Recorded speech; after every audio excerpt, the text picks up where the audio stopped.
Hello বন্ধুরা, আজ আমরা প্রথমবারের মতো সফর করছি ভারতের আধুনিকতম ট্রেন বন্দে ভারত এক্সপ্রেসে অমৃতসর থেকে দিল্লি পর্যন্ত। চলুন দেখে নিই আমাদের যাত্রাপথে কতটা সুন্দর এবং আরামদায়ক হয়। 8:15 ছাড়বে বন্দে ভারত 7 নম্বর থেকে। আমরা প্রথমে ভেবেছিলাম 1 নম্বরই দেবে, সেই জন্য আমরা ওই দিক দিয়ে এলাম, নাহলে এই দিক দিয়ে নামিয়ে দিলে আমাদের খুব কাছে হতো, ওভারব্রিজটা ক্রস করতে হতো না। সকাল 6টা নাগাদ আমরা হোটেল থেকে চেক আউট করে বেরিয়ে পড়লাম অমৃতসর জংশনের উদ্দেশ্যে।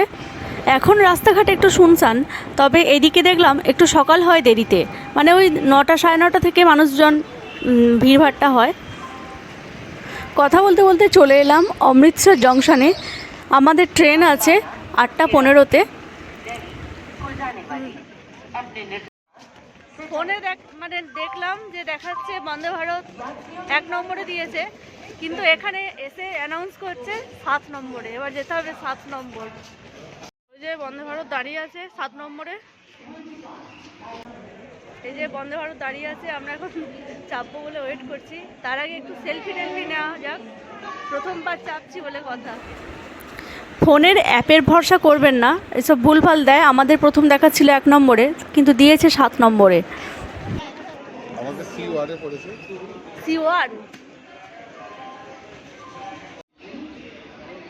আমাদের একদম ড্রাইভারের সিটের পিছনে পড়েছে C1-এ, এই কোচটায়। আমরা এতক্ষণ বাইরে ওয়েট করছিলাম। ট্রেন ছাড়ার 20-30 মিনিট আগে ডোর ওপেন হলো, এরপর আমরা যাচ্ছি।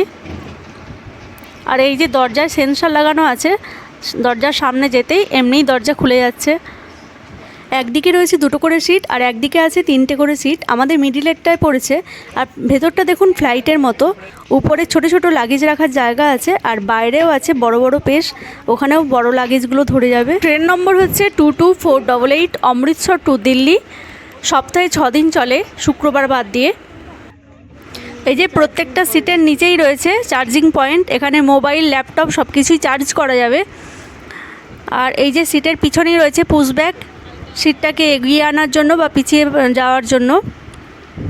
এটাকে টিপে ধরলেই সিটটা এগিয়ে আসবে বা পিছিয়ে যাবে।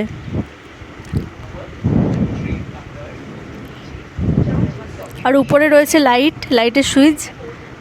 আমাদের সিট নম্বর 20, 21, 22 একদম মিডিলে পড়েছে। মিডিলের সিটগুলোয় অনেকটা স্পেস রয়েছে।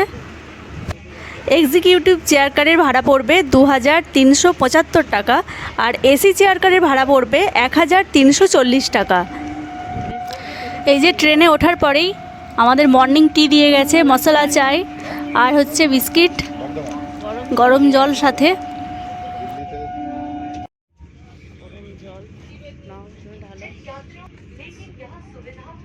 মশলা চা ঢাল আছে।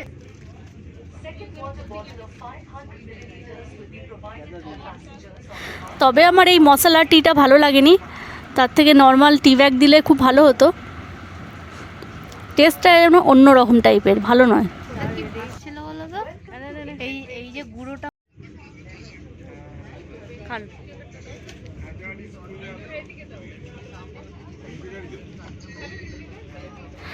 এখন ট্রেন ছুটছে 130 কিমি/আওয়ার বেগে, কিন্তু দেখুন যেমন জলের বোতল একদম স্থির আছে, চায়ের কাপটাও দেখুন একটুও নড়েনি। এই যে আমরা 3 মূর্তি। অমৃতসর থেকে পুরাতন দিল্লি পর্যন্ত আমার যাত্রাপথে 5টি স্টেশন ক্রস করবে। সেগুলি হচ্ছে বিয়াস, জলন্ধর ক্যান্টনমেন্ট, ফাগওয়াড়া, লুধিয়ানা, আম্বালা ক্যান্টনমেন্ট, আর হচ্ছে তারপরে পুরাতন দিল্লি। এই ট্রেন ঘন্টায় প্রায় 130 কিমি/আওয়ার বেগে ছুটছে। জানালা দিয়ে বাইরের দৃশ্য যেন একটার পর একটা সিনেমা শট। দেখুন কি সুন্দর ইন্টেরিয়র, আরামদায়ক সিট, ক্লিন ফ্লোর, সব কিছু একবারে যেন নতুন ঝকঝকে। আর এই মধ্যেই চলে এসেছে আমাদের আবার ব্রেকফাস্ট নিয়ে। বন্ধুরা, এই ট্রেনের সফর সত্যি একটা অসাধারণ অভিজ্ঞতা। কি সুন্দর পরিষ্কার পরিচ্ছন্ন, তাছাড়া সময় মতো খাবার পরিবেশন। আপনারা যদি কখনো অমৃতসর থেকে দিল্লি আসেন, তাহলে এই বন্দে ভারতে অবশ্যই একবার চাপবেন, খুবই ভালো লাগবে।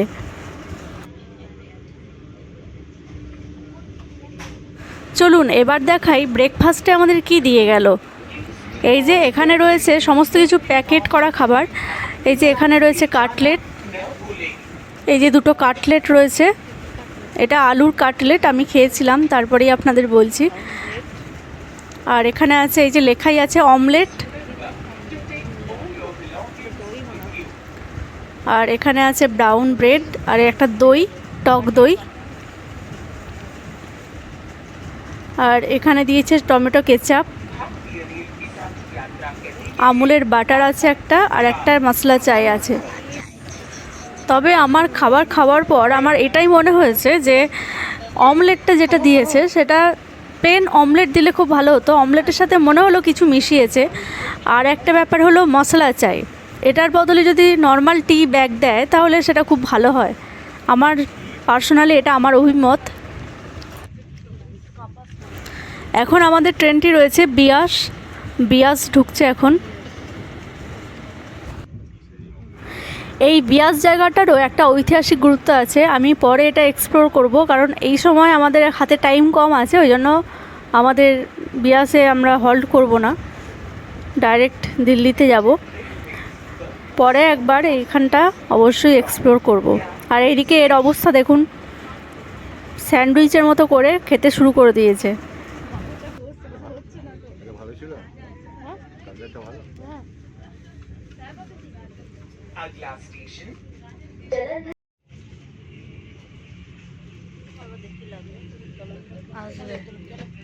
Please deboard carefully. Only after the train has come to a complete halt.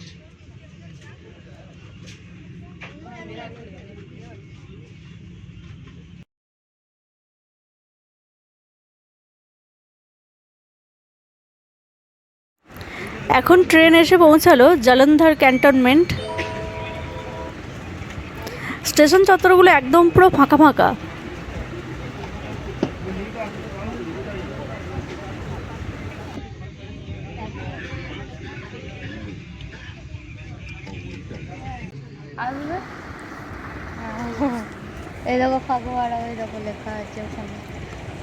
এখন ট্রেনটি ফাগোয়ারা ঢুকছে।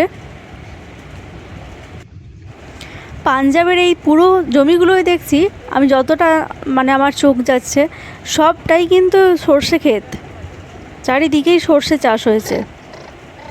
এরপর আমরা এসে পৌঁছালাম লুধিয়ানাতে। লুধিয়ানায় কিন্তু এখানে কাঠের জিনিস, তারপরে জামা কাপড় থেকে শুরু করে সমস্ত কিছু এখানেই তৈরি হয় লুধিয়ানাতে।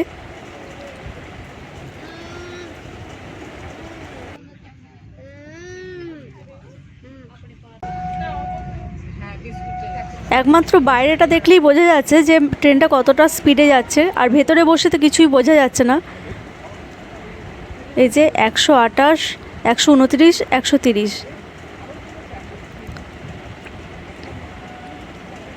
এবার চলুন বাথরুমটা দেখাই। এই যে গেটের সামনে গেলাম, সেন্সর দেওয়া আছে, খুলে গেল। এখানে দু রকম টয়লেট রয়েছে, ইন্ডিয়ান আর ওয়েস্টার্ন। এটা ইন্ডিয়ান স্টাইল, আর এটা হচ্ছে ওয়েস্টার্ন। প্রথমে ইন্ডিয়ানটায় ঢুকছি। এই যে ইন্ডিয়ান টয়লেট, একটা হ্যান্ড শাওয়ার রয়েছে, হ্যান্ড ওয়াশ রয়েছে, আর এখানে হাত শুকানোর মেশিনটাকে কি বলে আমার জানা নেই, তো এইটা রয়েছে। একটা মিরর রয়েছে, আর এখানে টাওয়াল রাখার জায়গা আছে, বেসিন আছে, টিস্যু আছে। এইভাবে ডোরটা ওপেন হচ্ছে আর ক্লোজ হচ্ছে। ভেতরে যদি কেউ থাকে তাহলে সেটা ভ্যাকেন্ট দেখাবে এখানে বাইরে। আর এটা হলো ওয়েস্টার্ন। দেখুন সব কিছু কিন্তু নিট অ্যান্ড ক্লিন, একদম পরিষ্কার পরিচ্ছন্ন। এখানে কোমোড রয়েছে, এখানেও সেম কোমোড রয়েছে, বেসিন রয়েছে, এখানে টাওয়াল রাখার জায়গা, একটা মিরর রয়েছে, টিস্যু রয়েছে। আর এই যে হাত শুকানোর মেশিনটা, হাত ধোয়ার পর এখানে হাত রাখলে অটোমেটিক হাত শুকিয়ে যাবে। আর কলে সেন্সর দেওয়া আছে, হাতটা রাখলেই জল পড়বে। ও না, সুইচটা টিপতে হলো, উপরে সুইচটা প্রেস করলাম, তবে হাতটা সরিয়ে নিলেই জলটা বন্ধ হয়ে যাবে। তো এই হলো বাথরুমের সিস্টেম। আর এই যে বাইরে বড় বড় যাদের লাগেজ আছে বাইরে রাখার জন্য, বাইরে অনেকটা জায়গা রয়েছে, যাদের খুব বড় বড় লাগেজ তাদের এখানে রাখাই সুবিধা হবে। এই যে এখানে অনেকেই রেখেছে।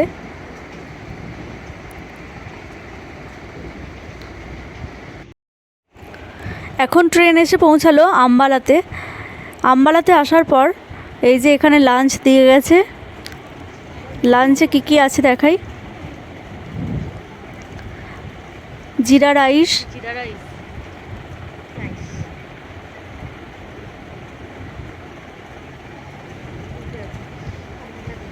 এটাতে একটা ভেজ তরকারি রয়েছে, ডাল, এটাতে আছে চিকেন। লেখা ছিল চিকেন বাটার মশলা, কিন্তু এটা চিকেন বাটার মশলা নয়, ওই চিকেন কারি টাইপের রয়েছে। আর দই দিয়েছে আর রুটি আছে।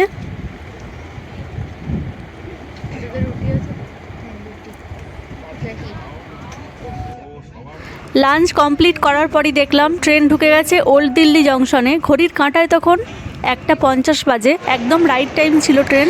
আজকের ট্রেন জার্নির ব্লগটা কেমন লাগলো অবশ্যই কমেন্টে জানাবেন, আর ভালো লাগলে লাইক কমেন্ট সাবস্ক্রাইব করে যাবেন।